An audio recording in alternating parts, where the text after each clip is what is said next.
Right, I've got a Cobra Replica. It's a unique autocraft. Some of them call them continuations that were sort of legally allowed to be called an AC Cobra as such, but I don't know if unique autocraft was one of them. It's got a small block Chevy engine in it, Jag rear end, automatic box. All in all, very well put together. Good replica, you know. It's beautiful, isn't it? Yeah, good replica. They are, your purists on Cobras are going, those wheel arches are too wide, this is too that, this is too that, but if you've got £4 million to buy one, then fair play. But exactly. If you haven't, this is what you get. this is a perfect example of something to have a bit of fun with when the sun's out, isn't it?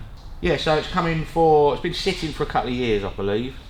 The carburettor was flooding like mad, so actually bought another carburettor, so we'll swap that out.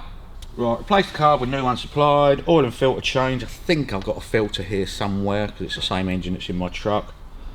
Fuel system flush through, get an MOT, generally check it all out, recommissioned, you know, check everything works. And the indicator stalks moved round on the column for some reason. Okay. So I've got to do that. It's things that make the difference, like Robin was saying. The boot's got nice gas struts on it, so you just open it. Yeah. You know, little touches like that make all the difference to something rattling around, you know. What makes the Cobra such a valuable car? They didn't make many of them. I don't know how many Cobras they made, but it's not a lot. Well, it was based on a, was it an ACH, Robin, wasn't it? Yes. British is an AC. AC is a British company, AC Cars, and they made something called an Ace, which was the very first, I think, 289 Cobras were didn't have big flared wheel arches, just had a sort of a lip jutting out. Weren't ever as wide as this. It was a British, I think they had Bristol engines in them or something like that. The other ones had the Zephyr straight six. Oh, did they? One of them's got the exhaust exits that side, Yeah. the other one's got the exhaust exits the other side. Right. AC Ace, went over to America, Carroll Shelby GTs, you know, Mustangs and all that, got hold of them and shoehorned in a 289 Ford engine, and the legend of the Cobra began as such. I don't know the ins and outs of it, how it all sort of developed, but that's the basic story. Yeah. You know. But yeah, this one's got Chevy in it, 5.7. So again, gas struts on it, it's all nice. You know, it's just a well put together car. You can see some of these and they are horrible. You know, truly horrible. But this company, like I say, Unique Autocraft, been doing them for years. So not a major job, but it'd be nice to get him back on the road, you know. And something slightly different as well. Yeah. Okay, so it came in for the new carb swap, which we've done, which is basically very easy, takes about 10 minutes. Didn't have a lot of fuel left in it, so flushed out what was in it, put some fresh fuel in it. It hasn't got choke connected up, it never has. And it's got what you call a cam in it, a high lift cam. Okay. Okay, so it's lumpy when it fires up, you have to let it warm up a bit, blah blah blah blah blah. But engine wise, I'm just going to recheck the mixtures in a minute. Steering was a bit of a ball ache. So you've got your steering shaft, comes through the middle of this, yeah? Yeah. That's got a big hole in the end with a small shaft going through it. That's what was left of it. So your big hole is that diameter, and your shaft is that diameter. So the end of the steering rod was banging up and down like that, because obviously clearly that's had it, it's all broken. That should fit in there like that. So machined up an aluminium spray top hat basically to go in there to stop that whacking up and down all the time. So that's now, it's got a little bit of play in it, but you can't do it tight because it's steering, you know. Okay. So that then enabled me, because the steering column, you can pull it in and out and up and down. It's got an adjuster on it.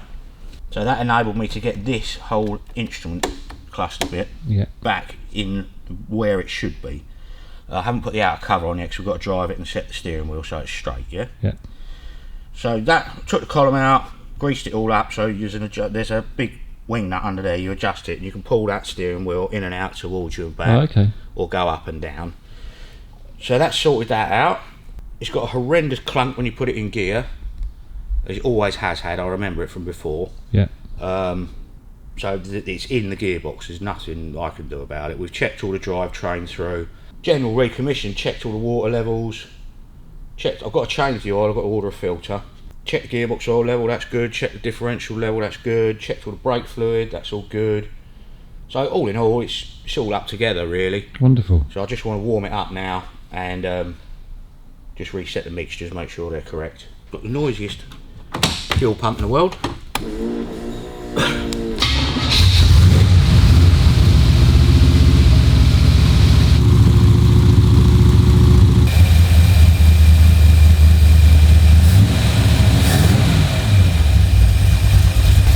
Hear that lumpy? Yeah. That's the cam that's in it.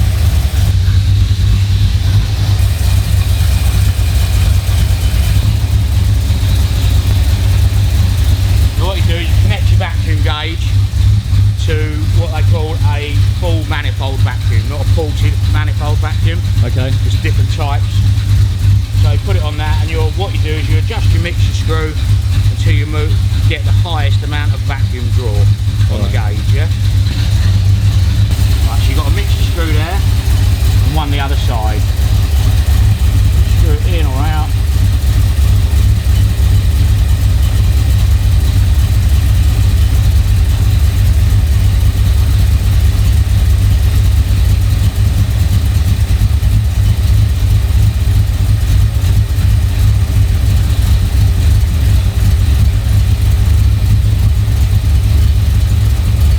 Hear that starting to drop off and your gauge is dropping slightly, yeah? Bring it back out.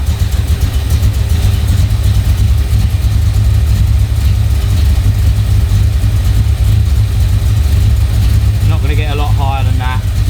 Normally you should be in this range here, Yeah. or here, but because it's got a cam in it, you don't draw as much vacuum. So you'll never get it round to a reading all the way around there because of the nature of the way the camshaft works. It reduces manifold vacuum pressure. So then we'll go around to the other side.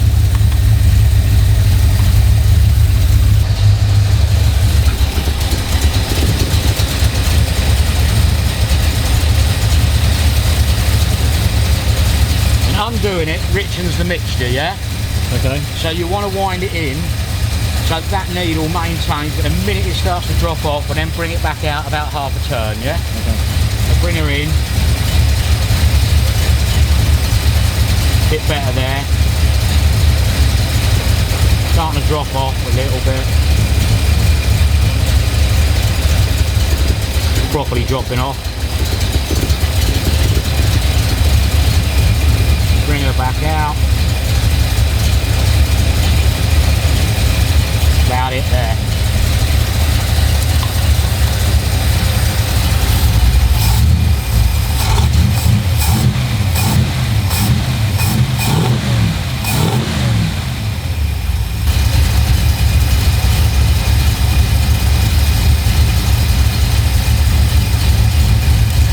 Just have a look at the back of the car, make sure you're not smoking back.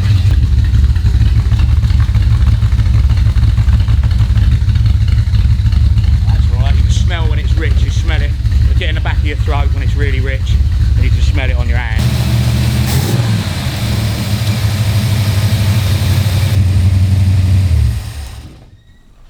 Because it's a automatic choke and it's not rigged up, it never has been. He liked it the way it was, which is you just heat it, you start it and just hold it on the throttle a little bit. Yeah. So that's the way he's used to driving it. So what we've got to do is undo those 3 screws. Find a screwdriver. So the fact there's no choke, does that affect how he starts it? Yeah, instead of just turning the key and it'll go, Yeah. you have to give it a couple of pumps and hold it on the throttle till it's got a bit of heat in it, Okay. and then it'll be fine. What it is, there's a bimetallic spring in there. It's spring loaded, yeah? So all the time it's cold, that's your choke shut. Yeah. So that's choking it, yeah? The minute you fire it, the vacuum will hold it till about there. Yeah. But then you should have power going to this terminal, and that will unwind the bimetallic spring, Yeah. yeah? Therefore letting it come off choke.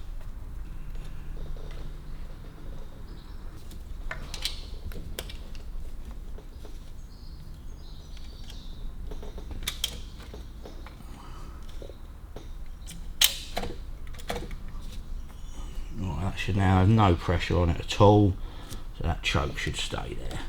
You just back the spring off so it's not preloaded on the choke butterfly. Yeah. And it doesn't matter what you do with the throttle, that shouldn't come onto choke at all. Let's plug that back in. That's back into your gearbox for your kick down switch and your modulator. Now that should be off choke. Famous last words.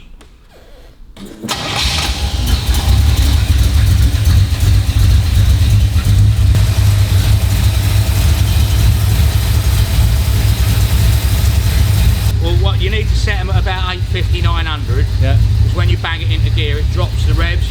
And if it goes too low, the auto box will stall out. Oh, okay. So on a manual, you probably get that down to about 500, 5.5, 600 RPM. Nice smooth transition. Yeah. Straight back to idle. Yeah. That's about there, mate. Big difference, isn't it? Oh yeah. Yeah, I mean it's always going to have that lope in it because of the camshaft. Yeah. But when you think about how lumpy it was before, Yeah. just getting those mixtures about right. So double check, so just turn it off, no throttle, no, don't touch anything, just flick the key. Good.